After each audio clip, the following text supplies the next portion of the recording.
Okay, well, hello and welcome everyone to our program on landscaping for wildlife.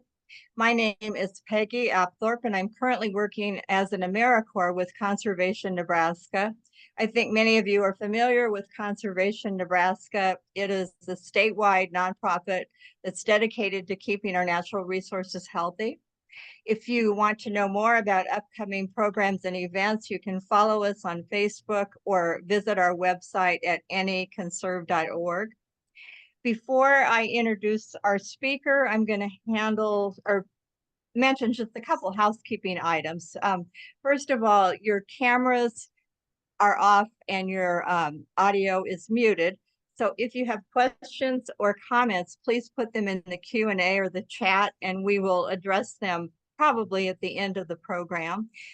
Also, we will at the end put up a little poll that we would appreciate it if you would take a few minutes to complete the poll. It really helps us with our funding and future planning kinds of things. So it's my pleasure to introduce our speaker, Bob Henrickson. I think Bob is pretty well known around the community. He is the horticulture program coordinator for the Nebraska State Arboretum. And in that role, he nurtures a wide variety of plants that contribute to keeping our local wildlife safe and so forth.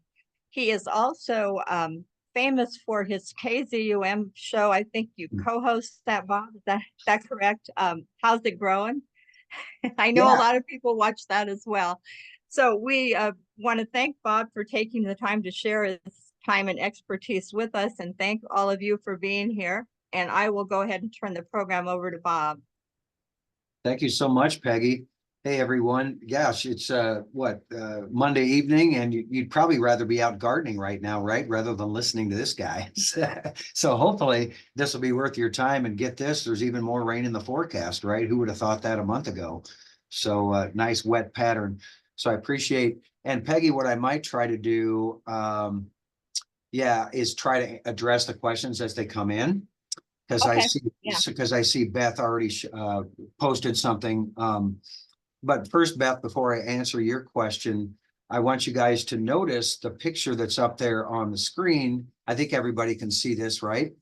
So that bee there is working on what we call a composite flower.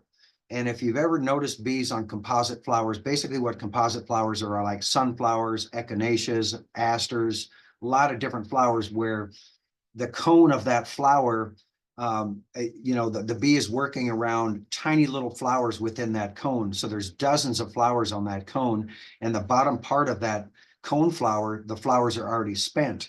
So the bee is working on the top part of that cone flower where new flowers open up every day. That's why you see bees revisit these flowers. That's why you see these flowers bloom for a long period of time, is because all these little flowers have to bloom in succession on up that cone until they're done blooming. That's when you'll finally see those flowers start to, go downhill and produce seed, I should say. So anyway, that is a cool thing to really be looking at your local wildlife with your landscape. And for me, local wildlife means insects. And that's really what we're going to be kind of focusing on today, because insects drive everything else. So Beth, you had asked, has research shown cultivars of native plants provide fewer benefits or less attractive to native or non-native plants? Any reason not to mix native with non-natives? And Doug Tallamy's famous book, Bringing Nature Home, and I've asked him this, if you can at least include around 70% native plants in your landscape and around 30% non-natives, you're doing the right thing. And currently, most landscapes are just the opposite, 70% non-native, and if we're lucky, 30% native. So all we're asking people is to plant more natives.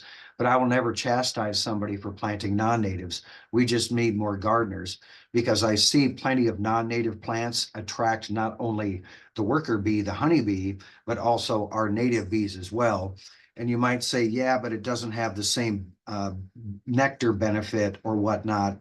And sugar water is sugar water. Well, I would argue that a lot of these introduced plants that are good garden plants, what I mean by that is they're not invasive, they're easy to care for, they're low maintenance, they're very drought tolerant, a good old tough plant, right? That might spread a little bit, but it's not going to spread from seed. And there's so many of those plants out there that are still good.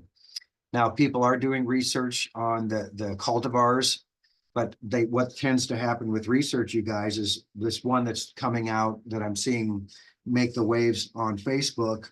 This person chose 12 plants, and 12 plants is a small representation. And the plants they chose, echinacea often gets chosen because echinacea is the one that's really been, I guess, driven the most with hybridization. And the insects don't really work over those cultivars of echinacea. So these standard species echinaceas are still the best.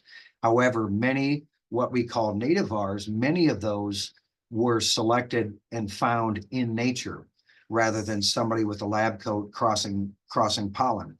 So a lot of them were found in nature. And so just do your research. If you see a name of a plant, like Stephanie purple prairie clover, for example, Stephanie is a seed strain. So a lot of these are seed strains, meaning they were found in nature. So you don't have to overthink whether or not it is good for wildlife. It is.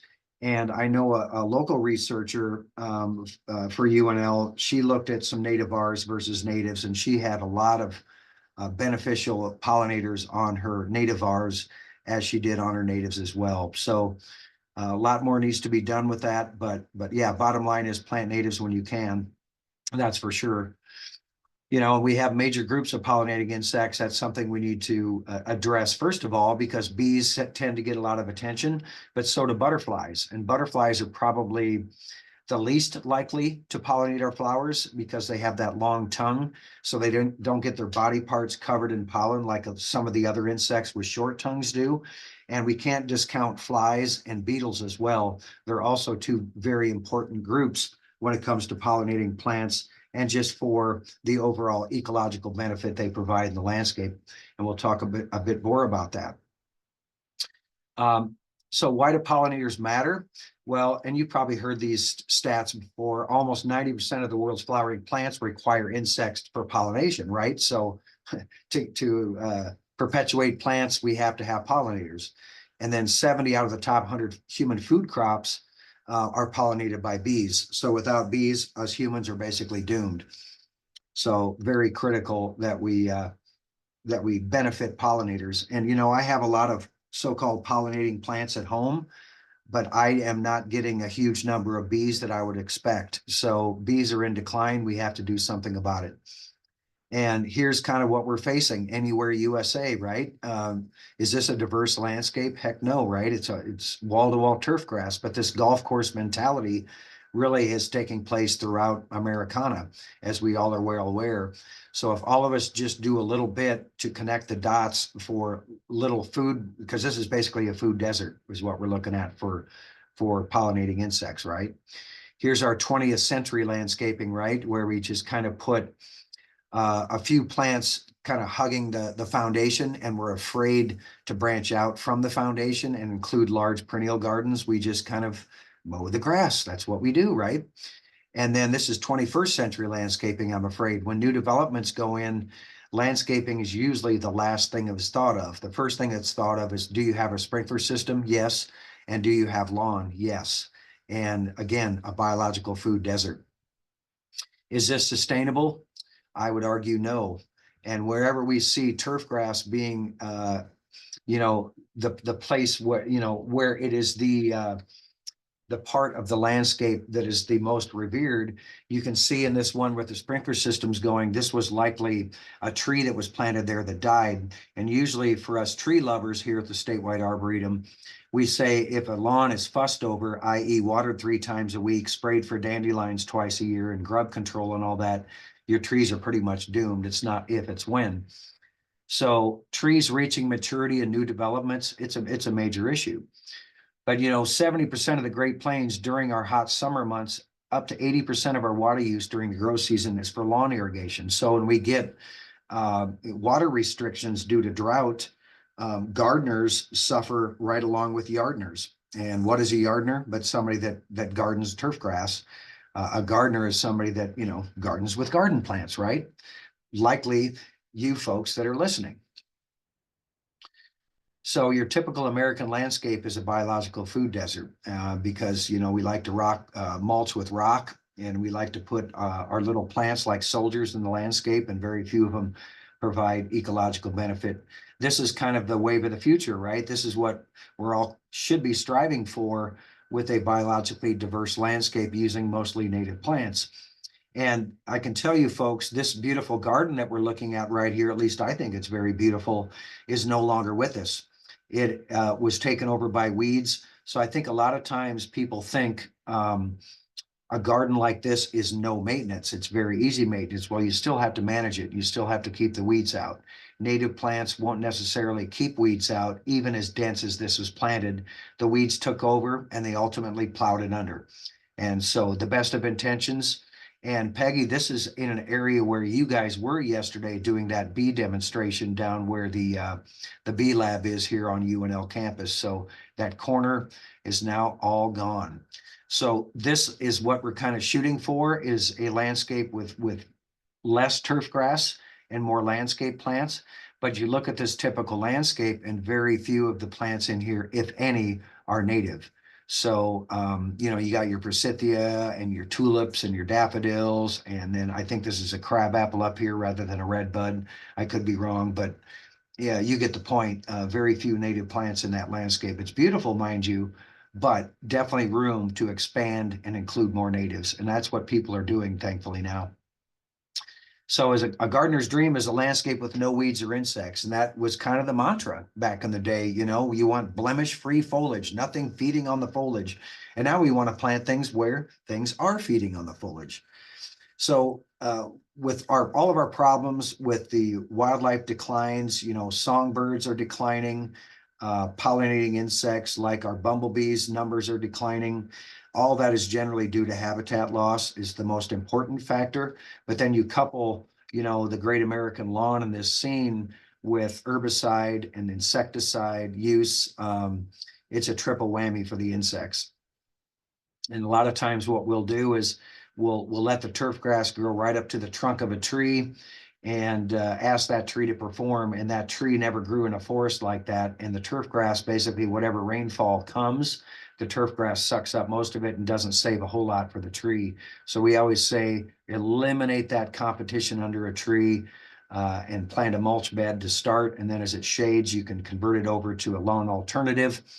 But mowing it once a week, I don't care if you're using a big riding mower like this or just walking with a walking mower, week after week, year after year, that equals soil compaction. And compacted soil really does a number on trees. When we get a heavy rain, that rain just runs right off of compacted soil and right into our storm system. So even though it's lawn, it will absorb some water. The continuous mowing creates compaction, so you don't get any penetration of that water, and consequently trees struggle. And then when the tree dies, everybody says, well, what's going on with that tree? Was it a disease that killed it, or was it things that happened that led to that disease and a stressed tree? So we can do things to eliminate and alleviate soil compaction. It's not a good thing. It reduces the macropores. So again, the water does not absorb into the soil. It increases the micropores, so the plant has a harder time to pull out the water as it is available. It increases the soil density. It reduces the water infiltration and the amount of water that holds in the soil. So very organic soils hold a lot more water, making it available for the plant to use. So we always say for landscaping for wildlife, these were two trees that were just had a simple little mulch ring around them. So why not make a big mulch bed, incorporate these two trees into a mulch bed, and then plant a bunch of native or otherwise landscape plants in this area. So you can compost it first to give the plants a head start. But now you have, all of a sudden, you've eliminated the mowing underneath the root system of these trees, and you eliminate the compaction that's going to take place underneath the root system of these trees. So that goes a long ways towards helping wildlife. So why does it matter planting natives? Well, they provide the food, shelter, and nesting cover for songbirds and beneficial insects and other critters that conventional landscapes simply won't ever do. And native plants are certainly adapted to native soils and climate. Just know this, native soils aren't necessarily adapted to new development soils. So if you live in a newer area where development just took place, you know what I'm talking about. The soil you're trying to garden in is often basement subsoil. So you have to do yeoman's work in getting that soil rich and organic before you even mess with plants, in my opinion. Enrich that soil, create garden beds by enriching that soil with topsoil and good black topsoil and compost. As one gardener said, and I love her quote, may your first garden always be for the soil and nothing else. So native plants, what I like about them is they require little or any supplemental irrigation once established. And at my house, I practice that. I generally don't put down a sprinkler on any of my landscape plantings. I have not done it in, gosh, probably, I don't know, 15 years. I will certainly hand water things that need establishment until they are established, and then I back off, because then I'll never learn what can make it without irrigation, what can make it on rainfall alone. And if we continue to water, we'll never know. So of course, native plants provide critical habitat for important wildlife, and that is our pollinating insects. And of course, they're beautiful. They're not common in landscapes. So let's plant the uncommon and make them common again in our landscapes. So creating that more diverse, sustainable landscape, a landscape that can be more resilient, meaning it can take when we get it too wet, and it can take it when we get too dry. That's kind of a definition of a more resilient landscape. That's essential to our continued well-being. So rethink the Great American Lawn. Maybe you're tired of mowing. I certainly was. You want to save water and create habitat for native birds and butterflies. Stop using fertilizers, pesticides, and herbicides. You want to do all that good earth-friendly stuff, right? And I can tell you, you can back off on all these. One thing you can do for the Great American Lawn, certainly in shady areas, this is becoming very popular. Sedge lawn alternatives, or I like to call them sedge meadows. And this sedge you're seeing here in this picture is called Eastern Star sedge. But what a great look to have this monoculture of this sedge growing around this bench. And you see it's in the sun there, but it's dappled sun. This is in mostly shade. And in between these clumps, you could plant some wildflowers like woodland phlox or wild columbine. It doesn't have to just look like a lawn that needs a mowing, right? But these woodland sedges, there's like around 6 or 8 species that the Statewide Arboretum offers for sale every year, trying to convert these areas over to lawn. And it can be a little more costly to convert something. So what you do is, Rome wasn't built in a day. You don't need to convert your entire lawn overnight. You can take a 20 by 20 foot area every year as your budget allows, right? You could do a flat a year, and then pretty soon 5 years pass and you've converted your whole area into both wildflowers, native prairie grasses, and then in your shady areas over to sedge meadows like this. So here's an example of a sedge meadow in a park. This is what I would love to see Lincoln's park system turn to, where we don't have mowed grass anymore. We just have prairies and sedge meadows all over the place, and a lot more trees planted, and people actually walk through the parks looking at, you know, native plants, butterflies, bees, and rather than just an excuse to have a pickup soccer game. Because if you think about it, driving by any park in Lincoln or anywhere, how many people are actually using that park today like they used them back in the day? Because back in the day, the park systems, you guys, were all brought about before we all had the almighty air conditioner. So people escaped to the parks to get out of their hot box house and hang out and do things in the park. Those times have changed. Now they're used for soccer practice or flag football practice. Very few people are spending time in those parks. And I think, in my opinion, if we don't start using them because of budgetary concerns, cities are going to start looking at parks as a way to increase their revenue stream. If we sell the land and develop it, all of a sudden we've got a big revenue stream, right? So we better start using these things as they're intended. This is an example of a sedge meadow in the shady area in a Lincoln lawn. This is work by Benjamin Vogt of Monarch Gardens. Benjamin's doing yeoman's work, converting areas that were once just hosta beds into a sedge lawn.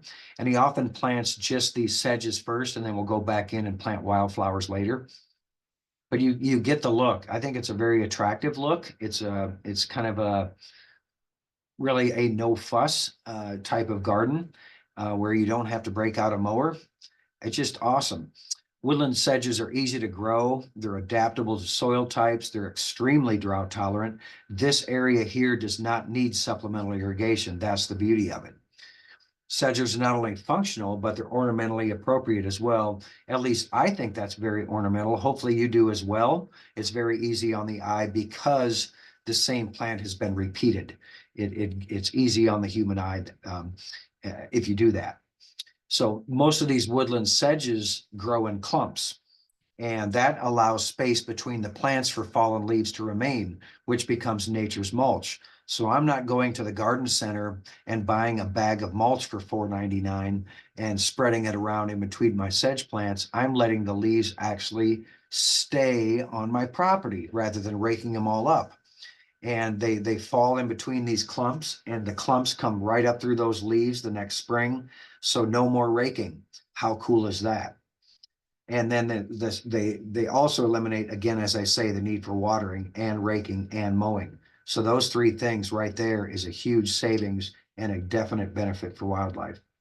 And you can see they really can cover the ground and provide erosion control as well.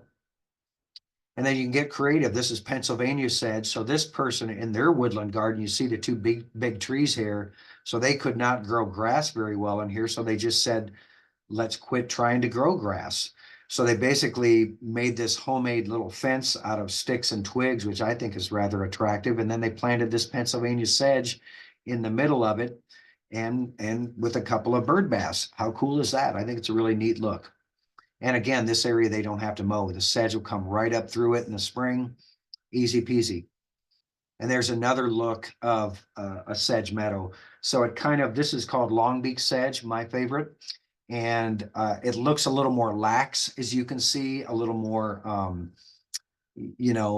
coarse textured, but still, I think, very attractive in a lawn alternative type setting. And what we mean by lawn alternative, you guys, is areas that were once lawn that you're really never going to walk on. Why have it be lawn if you're not going to walk on it? A lawn is there to get you from point A to point B, or from garden A to garden B, in my opinion. So use the lawn in your footpaths if you want, but then convert the rest. This is a picture of my wife, Pat, and my property here in Lincoln. It's a corner lot. And this all used to be nothing but turf grass. I inherited these big trees, but then I planted a lot of understory trees after I bought the place back in 1994. So it's been a lot of time coming. You see, I only have this little corner here with grass, and we bought a reel mower. A reel mower is that not even electric mower, it's the old fashioned push mower that cuts, because why buy a mower anymore? We have such reduced lawn. And I actually expanded this bed now to incorporate the fire hydrant, and there's basically just now a path of lawn leading from here to back here. Another view. So this side lawn, if you can see my cursor pointing here where this big red oak is, now we're going to go look at that side, and that is my sedge meadow right here. And this sedge meadow I plugged in with little sedge plants probably around 8 years ago, and I haven't watered, mowed, or weeded it, or even raked it since then. The sedge comes right up through the old leaves, and I have seen bumblebees make nests in here down in that leaf litter. This is where my idea came from. This is longbeak sedge growing in nature. This is a bluff near the Platte River by Cedar Bluffs, which is close to Fremont. And I was like, wow. And this guy said, this look you see looks just like that. Even up to Thanksgiving, it remains green. And so I was like, this is what we need in our shady areas. This is what we need in our woodland gardens, a native Nebraska sedge. So that's when I kind of set out to change that. Here's another look of our front yard there with the retaining wall, converting that over to plantings. And you can see there's hostas in there. There's definitely non-natives in there. Don't call myself a native purist by any stretch. I'm after eliminating the use of gasoline and extra water and my time. So that's what's important to me. And then all this area, this used to be grass here. This is all now plantings, no longer grass. I just don't have an updated picture for you. And then here's the backyard back behind that fence. We have a little bit of space with vegetable garden, where the only space where I really have sun.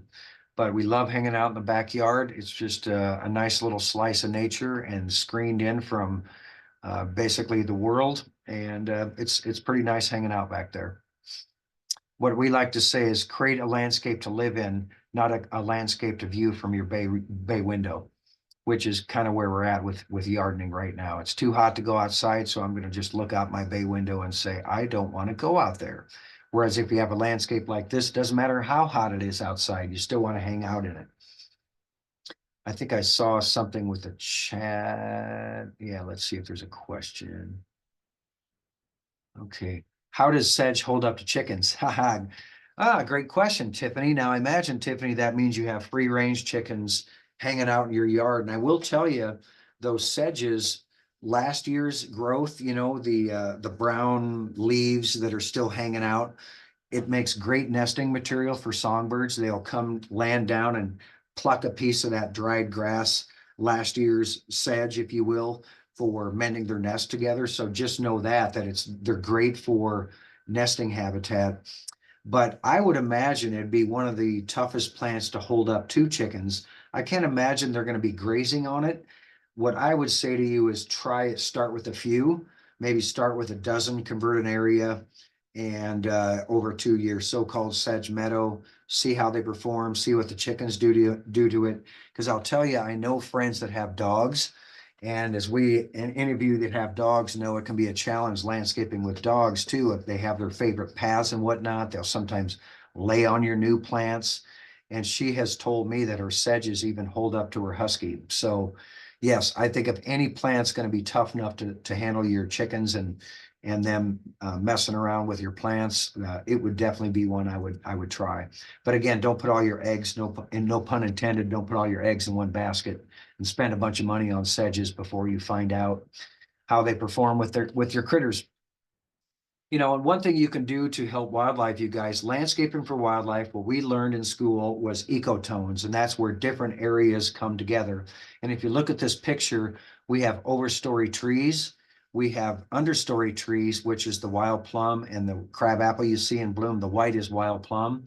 And then they have other shrubs down at the feet of those wild plum. And then we could have ground covers, which we don't have in this picture, but there could be flowering plants and ground covers along this front edge before you even get to the lawn. So these are the areas that wildlife like to hang out in.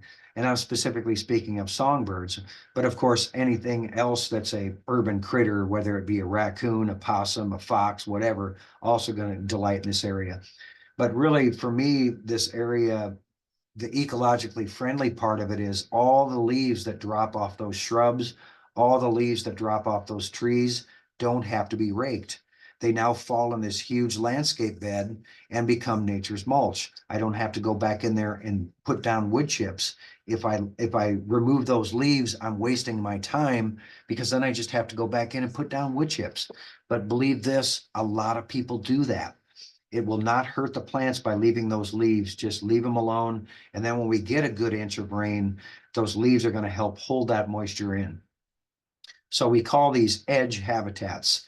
And then they can be irregularly shaped borders. It doesn't have to be. Us humans like to put everything in lines, right? Like soldiers lined up in lines. We need to get more creative with our irregularly shaped beds and borders. So stair-stepping vegetation goes a long ways towards, increasing the amount of wildlife that visits your property. So think of overstory trees. And if you already have overstory trees, think of understory trees that like to live in the shadow of those trees. As an example, the redbud is a classic example. The serviceberry loves to live in shadow of tall trees. The buckeyes, there's quite a list of trees and large shrubs that like to live in the shadow of those. So those meadow and prairie plantings create low maintenance areas that add ecological value.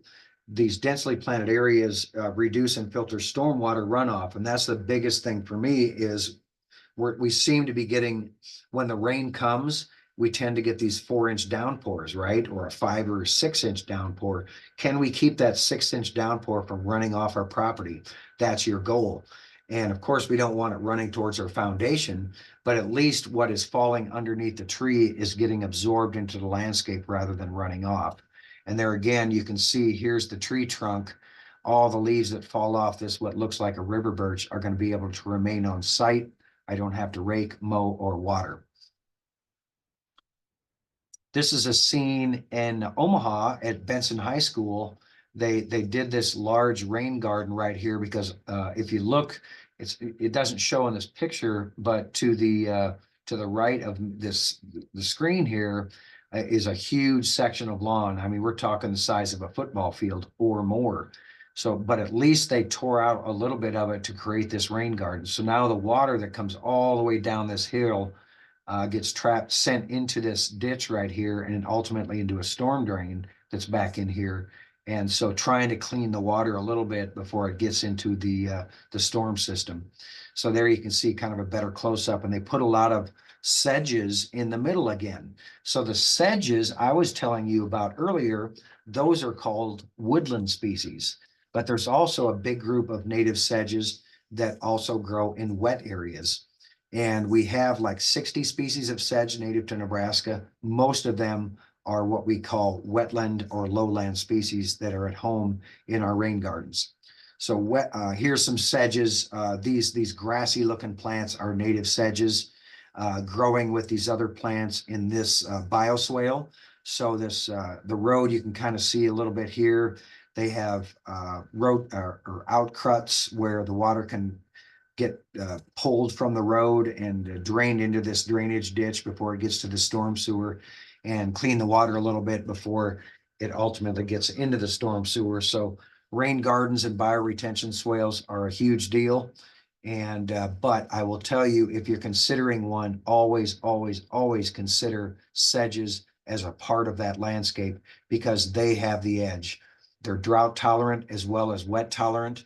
They take up space in the landscape to keep the weeds out. They're green up very early in the spring when little else is happening.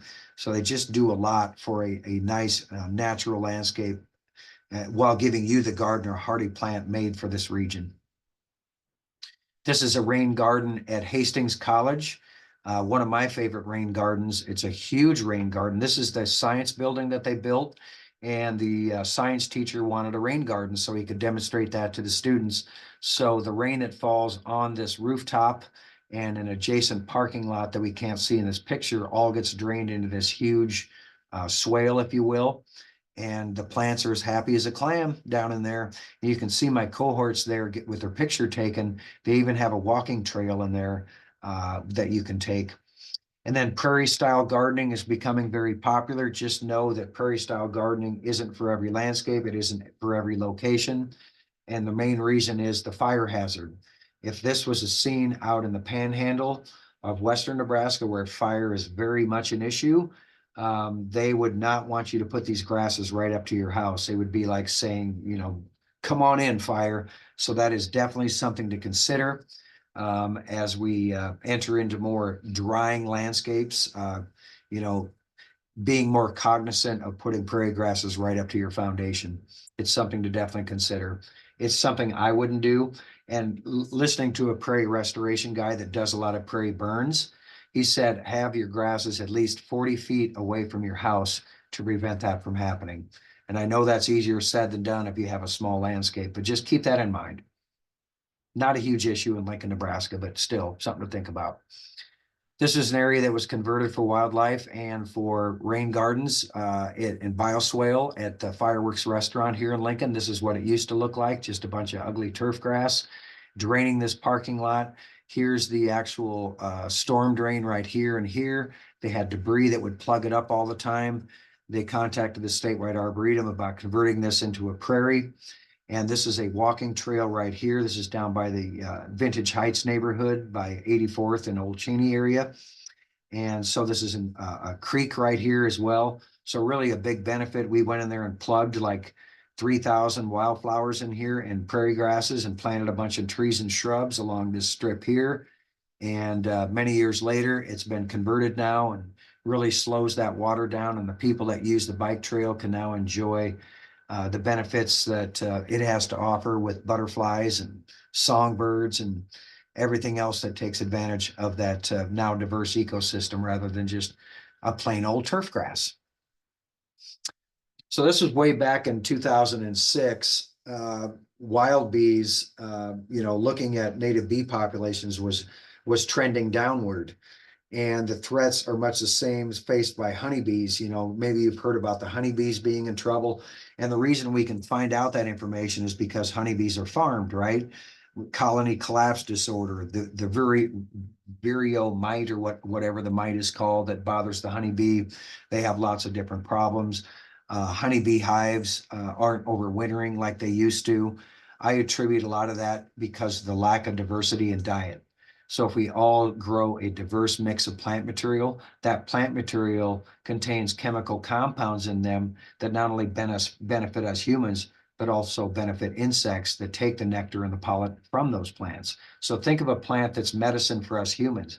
Why wouldn't that same plant be medicine for wildlife, like rosemary or oregano or sage? And I didn't even mention natives, because a lot of the natives, like your wild bee balm, your goldenrod, have medicinal benefits. If you don't believe me, look it up and be prepared to run down that rabbit hole. Just type in medicinal health benefits or medicinal benefits of goldenrod or history of goldenrod uses, and you'll go, they use it more in Europe than we do here in North America, even though it's a North American plant. Okay, so bees are in trouble. What can we do about it? We've got wild bees and bee hotels, they're finding may not be the best idea either. And so read up on the research on that. But our little bees, that's what we're after, not just the cute bumblebees that everybody loves, but our little bees like the mason bee and the sweat bee and the leafcutter bee, tiny little bees, not just the bumblebee. They're all after our native plants. So research shows that 200 native bees can do the same level of pollination as a hive of honeybees containing over 10,000 workers. In other words, native bees are much more efficient at pollinating plants than honeybees are. And then these native bee species they do yeoman's work, right? So, and they're also more active, more hours of the day and more days in the year than honeybees too. So honeybees will kind of shut down if the weather's too cool, whereas our native bees will keep feeding. So they're more active for a longer period of time. So really all they need is a flower-rich foraging area, suitable host plants or nests where they can lay their eggs. And you probably already knew this, but in case you didn't, 70% of native bee species are ground nesters. And so that's huge. They're not living in hives, right? They're ground nesters. And are we providing the habitat for a ground nester? And I would say a mowed lawn is not providing the habitat necessary for bee species being ground nesters. And of course, an environment free of pesticides is a huge thing that we need to do for increasing our bee populations. Oh, one thing I wanted to say is suitable host plants or nests where they can lay their eggs. Those suitable host plants, we'll get to that here in a bit, but that mostly involves host plants for our Lepidoptera species or the butterflies and moths. So basically the bees out there visit a wide variety of flowers for forage, but as you drive around the neighborhood, you're driving to work, just walk in your neighborhood, pay attention to how many people are actually landscaping. And landscaping does not include those foundation plants stuck up against the foundation. It means somebody that's truly gardening, that's out there, that has lots of landscape beds. Plants are a major part of their landscape. Usually it's 1 in 100 homes, research has shown, 1 in 100. So we need to change that and make it more like 5 in 100. I don't know, 10 in 100, something like that. So people are starting to catch on and wanting to do more. It's just a lot of people are lacking the knowledge and how to move forward. So you've got other species of bugs or pollinators that are specialist foragers that rely on a small number of flower species for nectar and pollen. And that's why conservation of existing prairies are so important, that they never get plowed under, because a lot of those scenes can't be repeated. Humans can try, but we can't duplicate a prairie. It takes hundreds, if not thousands of years to duplicate a true prairie. So it's so critical for these specialist foragers that we keep those things, that we conserve those and don't ever allow them to be plowed under. And so bee mouth parts prevent them from sipping nectar from deep tube flowers. So you basically want a variety of flowers, those with deep tube flowers for the butterflies, and those with flowers that have very small tubes, like your asters and your goldenrods. They don't have deep tubes like this guy, the penstemon. So we can work to replace our turf with other landscape plants. Replace your turf with ground covers, replace it with perennials, trees and shrubs, mini prairies. Make your landscape diverse and interesting. Just relax and work more with Mother Nature rather than against her. So mashing your trees and other landscape plants together and separate those from turf. Use your turf as a path to get from point A to point B if you have to. Strive for biological diversity. Even in the lawn, you can put up with a few weeds. Even your dandelions, they only last for about 3 weeks. And then when you mow them off, you don't even know they're there. I call it drive-by shooting. If it looks good from the road, i.e. it's mowed, your neighbors aren't going to bother you. And then don't use insecticides, and work to reduce or eliminate the use of pesticides, i.e. herbicides, and be smart with their use. I have learned I haven't sprayed an insecticide, gosh, in so long. It's probably been at least 20 years. I used to take care of public landscapes where we did spray insecticides. And in my home landscape, I decided if I have a bunch of aphids on my plants and it actually kills my plants, too bad, plant, I'm moving on to somebody else. And I've never had aphids outright kill anything. So I don't bother. And it's a no fuss thing. And it's so nice not worrying about having to spray something. Will it die? I don't know. Don't worry about it. Just don't spray anything and let nature take its course. So yeah, take any action is better than taking none at all. So worldwide, 37% of animal species are insects. That's a huge number, right? But a large percentage of the world's fauna depends entirely on insects to access that energy stored in plants. So in other words, the insects eat the plant, and then something eats the insect, and then, on up the food chain. So the insects, though, are doing the yeoman's work, most of the work, to access that energy stored in plants. Not everybody's a vegetarian, in other words. 96% of terrestrial bird species in North America rely on insects to feed their young. So all the birds out there that are nesting, the robins, the cardinals, you name it, they're not feeding those baby birds seeds. They're feeding those baby birds insects. And most of those insects are caterpillars, because the caterpillars are chock full of carotenoids and flavonoids and all the just protein. They're packed with protein. So it's like a big tube of sausage for that baby bird. And it's easy for the baby bird to swallow too, versus say a beetle with a hard shell. So Tiffany asks, if we are just starting, what are the 3 or 4 best flowers to plant for pollinators?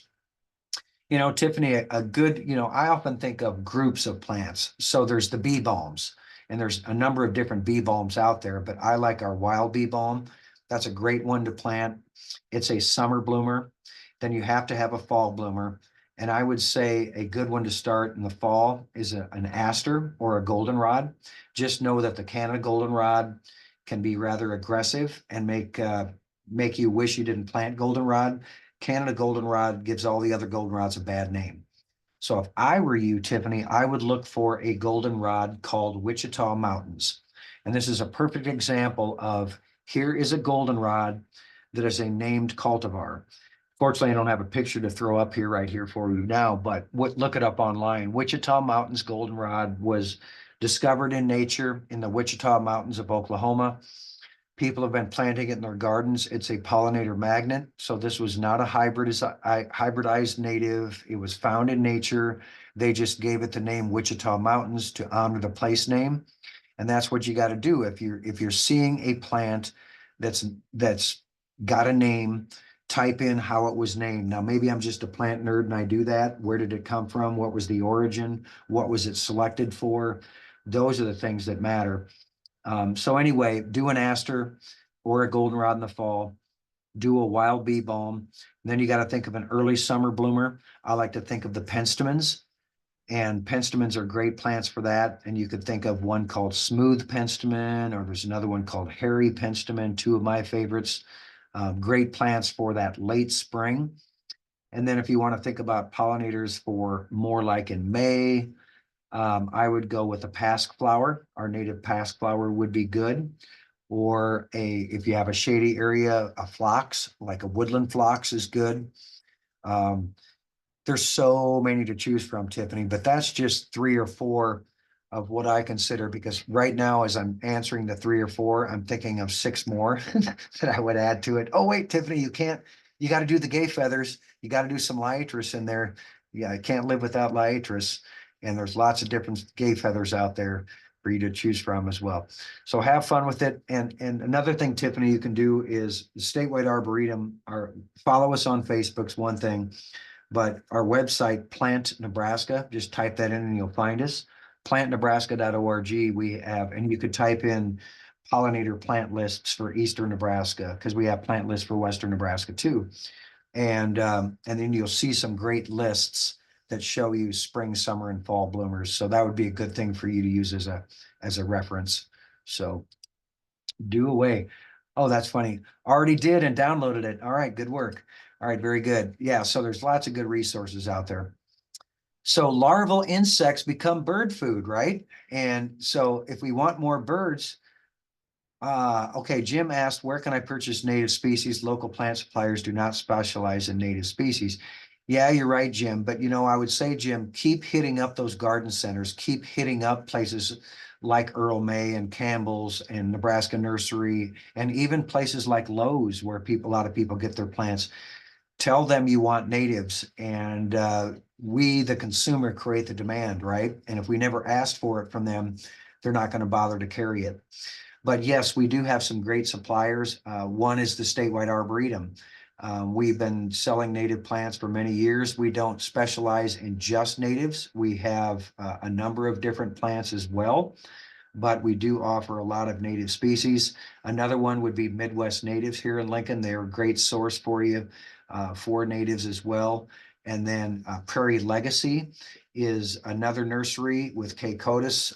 She offers, and what's great about Kay's native plants is she does local ecotype. So she has collected seed from our prairie remnants. And you may say, why doesn't everybody do that, Jim? Well, I'll tell you, the local species, there's 1/10 of 1% of the original tall grass prairie remaining. 1/10 of 1%. That's a limited gene pool. So if we're just collecting seed from that 1/10 of 1%, are those species, is the genetics of what's remaining going to be good to plant, thousands of acres in? I'm not sure. I'm a little concerned about a limited gene pool. What I mean by that is, it's not going to hurt to go into Western Iowa to get that seed source. It's not going to hurt to go into North Central Kansas for that seed source. It's not going to hurt to go into South Central South Dakota. My point is humans drew those boundaries where Nebraska meets Kansas. Plants didn't.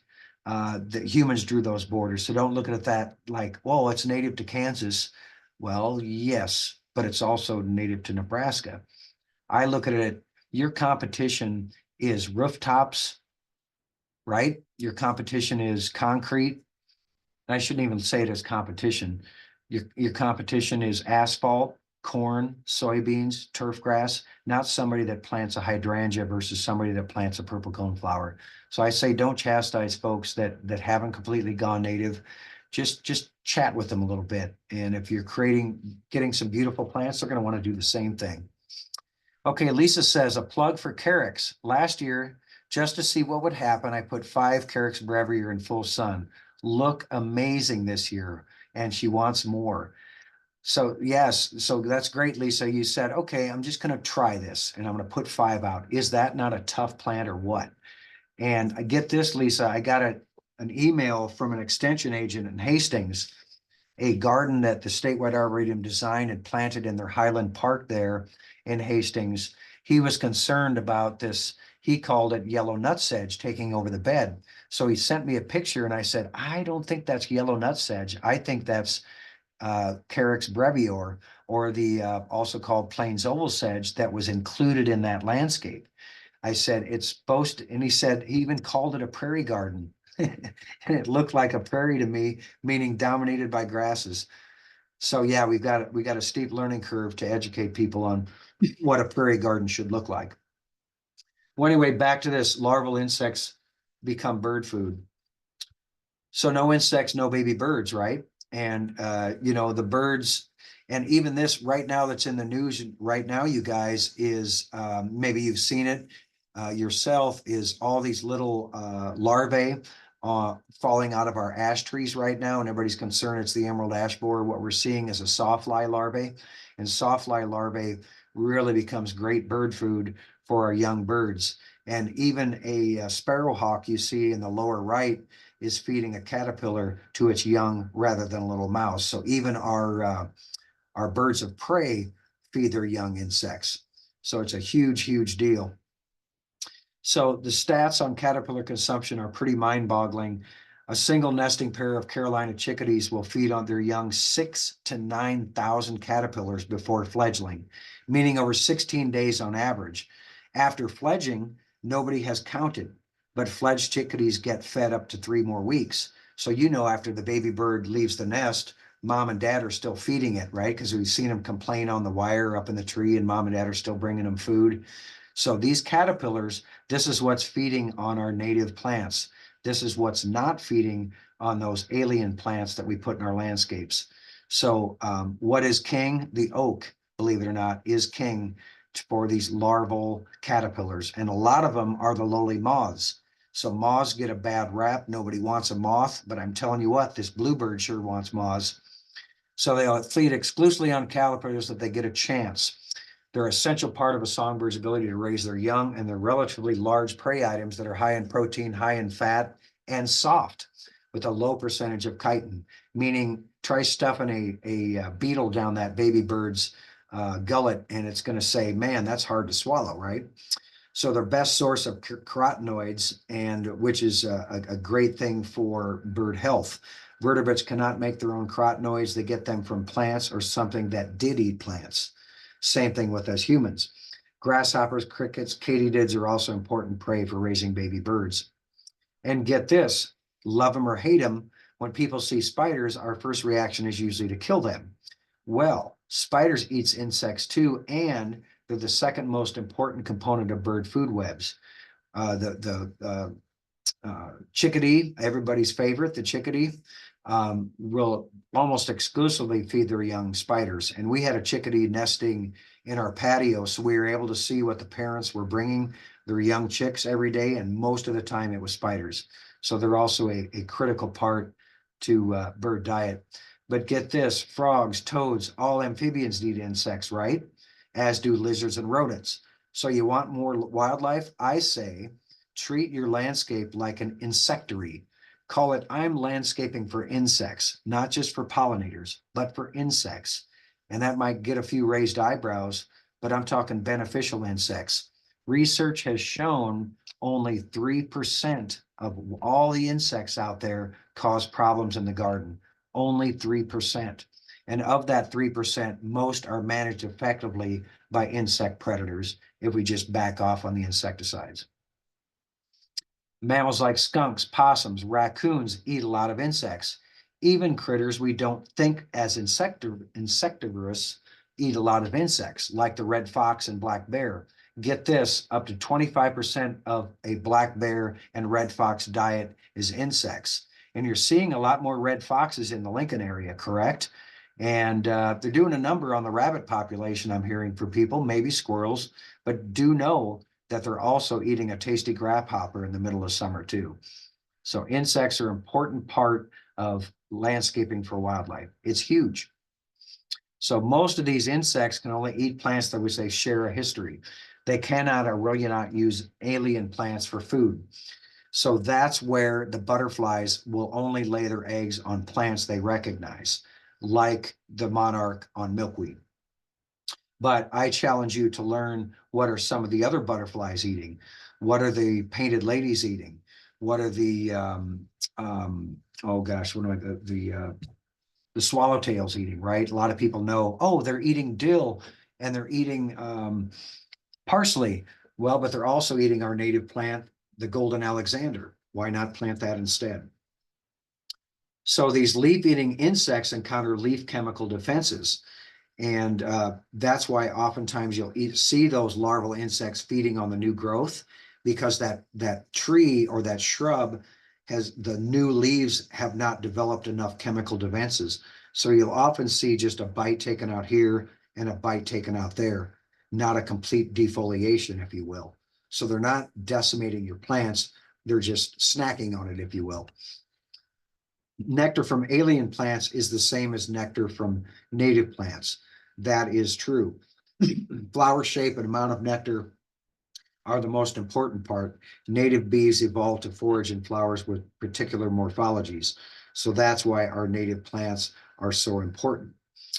These butterflies lay their eggs directly on or near the caterpillar's food source, and then these caterpillars will eat only a single species. Others will eat a wide variety of or a wide range of plants from numerous families, like the painted lady. The painted lady's not as picky as the monarch. It will lay its eggs on a number of different things, but these are the caterpillars that become bird food. And I know people that are often decimated or devastated because they're rearing these butterflies and some cardinal came down and ate them all. Well, you're just improving the part of nature. And yes, they will actually eat monarch caterpillars too, even though people think they're all poisonous. That's not necessarily true. Birds will still eat them. So as we all know, their numbers are now a small fraction of their historic levels. Flower-rich habitat can support honeybee health. And then one of the factors thought to contribute to their decline and high annual losses of honeybee colonies is the lack of pollen and nectar in the landscape, i.e. the food desert. Deficient nutrition can negatively impact the development and survival of honeybee colonies. Bees reared on multiple sources of pollen have improved immune system function and are better equipped to survive parasitism. Doesn't that sound like us humans, right? Diversity is key in our diet. Well, diversity is key in insect diet too. So get a diverse landscapes out there with lots of different flowers, lots of different types of morphology of flowers, and the bees are going to be better off. And then these pollinators use native plants and herbs that contain natural healing essential oils to boost their immune system by feeding pollen to their developing brood and sipping nectar for protection from disease and natural enemies. By growing ample native plants and herbs, you can promote the good health of bees. So you're basically providing nature's medicine chest for the bee by diversifying your landscape. Moths are an important group of pollinators for most night blooming plants. And again, they're also a great source of food for developing insects. There's the Sphinx or hummingbird moth. And maybe you've seen this cool clearwing moth out there, which is an awesome looking moth. Here is the larval stage of that moth. This is my fingers. I took that picture. This is snowberry. And snowberry is a native shrub that the clearwing moth will only feed on. So there you go. You learn what these guys feed on and then provide the shrub in your landscape for them to feed on. And if you look here in this picture, this blurry part, those are the tiny little flowers. And this plant was often kind of not seen as a landscape plant because the flowers are, quote, insignificant to us humans. Well, tell that to a pollinator. The pollinating insects love the snowberry, just the flowers not very showy. The plant was often just regarded as just a lump of green, but it's important to this clearwing moth, and the tiny little flowers are very important to pollinators. Oh, I'm sorry, it's a hawk moth.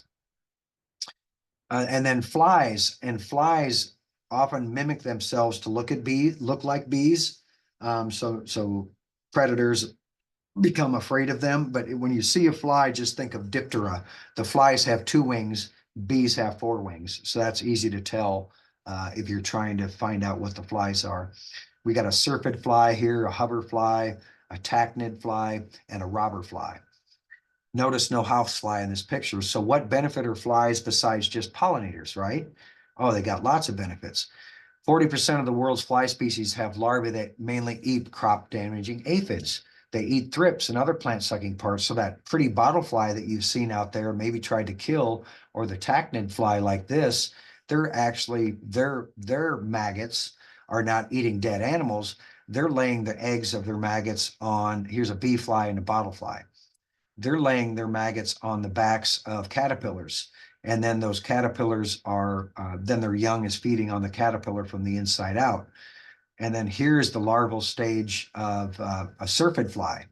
And so we know about the lady beetles and those being voracious eaters of aphids, but so are the lowly flies. The flies are laying this and they're eating the aphids. So if you go spray your aphids, you don't know what predator you might be killing.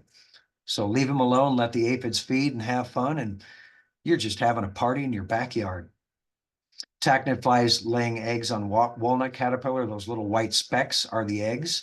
So there's a fly dooming a pest species to us humans. So the foraging plants for butterflies and bees will be home to spiders and aphids, the preferred larval food of flies. Tolerate some dead wood around your place and leave a few untidy corners, and that's going to help the beetles. The beetles' presence can serve as an indicator that host bee populations are robust. So if you're seeing click beetles like this and soldier beetles like that, know you're doing things right. Yeah, the blister beetle, I'm sorry, not the click beetle. Okay, I know we are at 7 o'clock, and if you know me, I'm never done with my PowerPoint because there's always things to talk about. But Peggy, if you want to chime in and see where we're at with time, I didn't see any more questions. Okay, yeah, I think you've answered all the questions. I'll go ahead and put the poll up for maybe like 3 or 4 minutes, and then if people want to add questions to the chat or the Q&A during that, that'd be great. Okay. But I have 7:02. Yeah. So yeah, we have a few more minutes. Okay. Okay, if people have, are you seeing all the questions, Bob, on the? I am. Oh, okay. Yeah, go ahead and address them if you want to. Well, yeah, the top, is this your first time attending an event of this kind? Oh, I was talking, now I see a couple questions in the chat, but just a minute. Oh, okay. Yeah, okay, what about diatomaceous earth? Yeah. Yeah, and they're talking about that for critter control. You know, I tried that stuff once. I had lace bug problems on my asters, and lace bugs, they like to go on the underside of your asters and they'll suck the juice out. They won't kill it, but they'll sure make it look ugly. And I tried that diatomaceous earth. Well, the problem was, how do you get it on the underside of the leaf? And not only that, there's thousands of leaves, right? And so it didn't work very effectively. And I don't know if you're thinking of that diatomaceous earth. Did she say what to control what? Oh, I have to go back. I think I lost the question. If you would want to. Here we go. Yeah. Now I got the chat. Okay, here we go. Wait a minute. Was it in a chat or was it in? It was in a Q&A. Oh, okay. Let me find. Yeah, maybe, I don't know if we're seeing the same question. Chiggers. Oh, here's the Q&A. Okay, I found the Q&A. Yeah. I usually use it around the sitting areas because I'm afraid it will hurt ants. So you, well, I think that chiggers, huh? So yeah, Jen, is it working for chiggers? I don't like chiggers either. I don't like them either. Yeah, they are brutal. And I've definitely had my share of chiggers in my life. It has been working. Well, that's good. Yeah, and I think that's a smart thing around your sitting areas. So what I'm reading here then, Jenny, is you're saying before you use that diatomaceous earth, you guys were getting bothered by chiggers just sitting in your area. Is that true? Really? Wow, that seems crazy. I guess I never had that. So something tells me, Jenny, you live out in the country and you have a lot of tall grasses around you. Is that true? Or are you in town? I say that because chiggers like unmowed grass. You know, they'll hang out in prairie grasses more so than in mowed grass. And that's why I'm wondering, if you're like, your sitting area is adjacent to a large open field or, you know, prairie or whatever the case may be. But yeah, I had not used diatomaceous earth for that. Yeah, and I'm glad you pointed out ants, Jenny, because ants are often another critter, we'll just call them wildlife, that gets chastised by people. Oh wow, Christy says I live in town and we get chiggers in our mowed lawn. Yeah, darn it, Christy, I know. How you doing? Well, yeah, so what are we gonna do about chiggers? Well, I'm not gonna be able to answer that question, but you're sure welcome to try that diatomaceous earth. For me, I just kind of put up with it. It is what it is, right? But yeah, ants do yeoman's work. You know, they're nature's bulldozer. You know, if you looked, I'm landscaping for ants too, because I think ants are in trouble as well. I'm landscaping for the sow pill bug. I mean, I bet if we took and stripped away all the plants and mulch in my landscape and counted the amount of little pill bugs that we have, I bet it's in the millions. A just unreal number of pill bugs. And I know this because if you put something, lay it down like a piece of cardboard, and then the next day you come and you flip that cardboard over, they're all underneath there going, huh, we're just hanging out. It's nice and moist and damp under here. Yeah, so landscape for insects. Who would have thunk it that we're landscaping for insects now, right? That's just crazy. I think we got them, right? Oh, wait, maybe I'm seeing more in the Q&A. Well, yeah, I'm thinking. Nope. I think you addressed all the questions, correct? I like that. Jenny says, no in town, but I cultivate snake habitat. Good for you. Most people say, how can I landscape to get rid of my snakes? And I say, don't. Yeah, snakes are great. And what's crazy is living in my house since 1994, I've maybe bumped into 2 garter snakes and that's it. And I haven't sprayed insecticides. I haven't seen a toad in my property since I've lived there. How many of you people living in town have seen a toad in your landscape, a regular old garden toad? I'm curious. Anybody?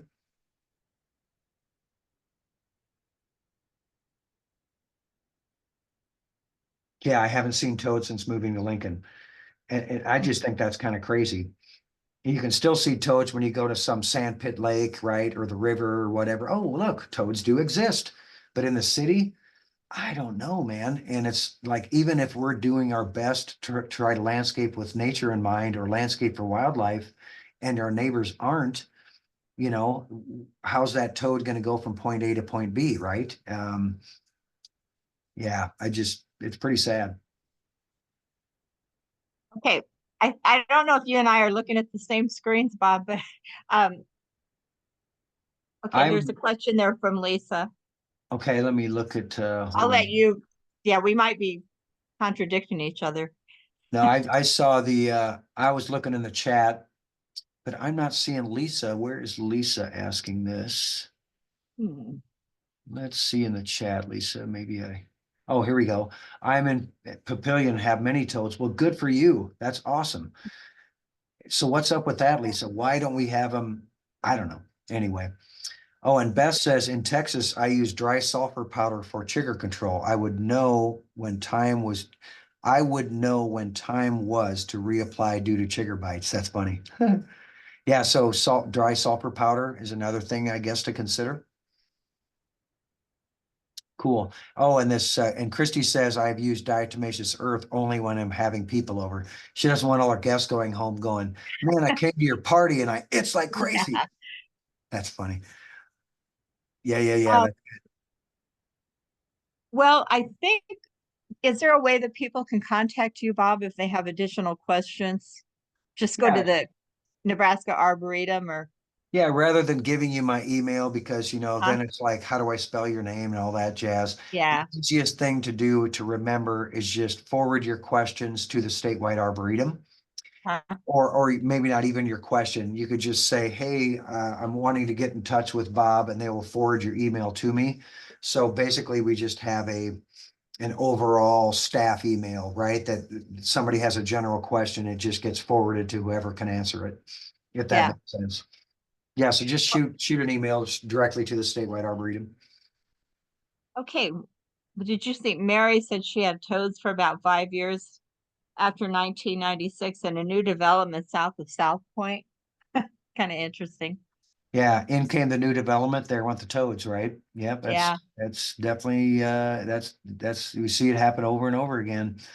And you know, we love our great American lawn. And last time I checked, a toad doesn't like hanging out in the lawn too much, right? I mean, pretty dangerous. Yeah. Okay, well, Bob, thank you so much. This was very informative. You have an incredible amount of knowledge. And so we really appreciate your taking time to help us out. And thanks everybody for attending tonight. And check out our upcoming events on Facebook or our website. So thank you. Thank you, everyone. Thanks for tuning in. Yeah. We'll Good see you, night. Peggy. All right, good Bye. night.